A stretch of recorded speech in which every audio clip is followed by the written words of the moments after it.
শিবনগর গ্রামের সবচেয়ে শান্ত ছেলেটার নাম ছিল জামিরুল। সারাদিন রাজমিস্ত্রির কাজ করত, আর সন্ধ্যায় গ্রামের চায়ের দোকানে বসে চুপচাপ চা খেত। গ্রামের সবাই বলতো, জামিরুল খুব ভালো ছেলে, কিন্তু কপালটা গরিব। একদিন বিকেলে হঠাৎ ঝুম বৃষ্টি নামল। সবাই দৌড়ে বাড়ি ফিরছিল।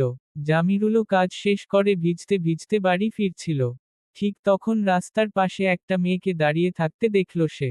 মেয়েটার হাতে ছেঁড়া ছাতা, বৃষ্টিতে পুরো ভিজে গেছে। সে ছিল আসমা। জামিরুল একটু লজ্জা পেয়ে বলল, আপনি চাইলে আমার ছাতার নিচে আসতে পারেন। আসমা মুচকি হেসে ছাতার নিচে দাঁড়ালো। সেদিন প্রথমবার দুজনের চোখে চোখ পড়েছিল।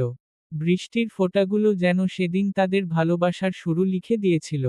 তারপর থেকে প্রায়ই দেখা হতো দুজনের। কখনো নদীর পাশে, কখনো বাজারে, আবার কখনো গ্রামের মেলায়। আসমা খুব হাসি খুশি মেয়ে ছিল। সে সব সময় জামিরুলকে বলতো, তুমি এত চুপচাপ কেন? জামিরুল হেসে বলতো, তোমার কথা শুনতেই ভালো লাগে। ধীরে ধীরে তাদের ভালোবাসার কথা পুরো গ্রামে ছড়িয়ে পড়ল। কিন্তু সমস্যা ছিল অন্য জায়গায়। আসমার বাবা ছিলেন অনেক রাগী মানুষ। তিনি কোনো গরিব ছেলের সঙ্গে মেয়ের বিয়ে দেবেন না বলে ঠিক করেছিলেন। একদিন আসমার বাবা সব জানতে পেরে তাকে অনেক বকাবকি করলেন। আসমা কাঁদতে কাঁদতে শুধু বলেছিল, আমি জামিরুলকেই ভালোবাসি। ওদিকে জামিরুলও খুব ভেঙে পড়েছিল। সে ভাবতে লাগল, গরিব মানুষ কি ভালোবাসতে পারে না? এরপর হঠাৎ একদিন জামিরুল গ্রাম ছেড়ে শহরে চলে গেল কাজের জন্য। কারণ সে চেয়েছিল নিজের ভালোবাসাকে পাওয়ার জন্য কিছু করতে। দিনরাত পরিশ্রম করতে লাগলো সে।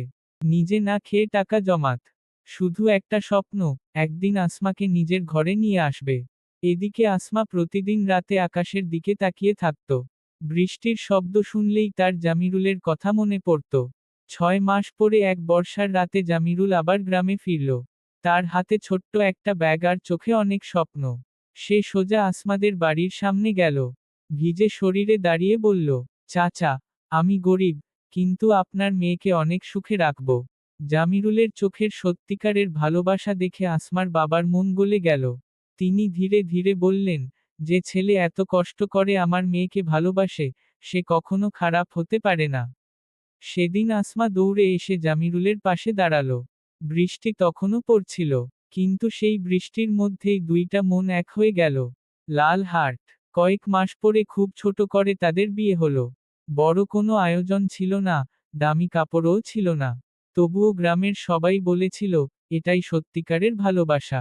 আজও যখন শিবনগরে বৃষ্টি নামে, গ্রামের মানুষ বলে, এই বৃষ্টির মধ্যেই শুরু হয়েছিল জামিরুল আর আসমার প্রেমের গল্প। ভিডিওটি ভালো লাগলে লাইক, কমেন্ট এবং শেয়ার করতে ভুলবেন না।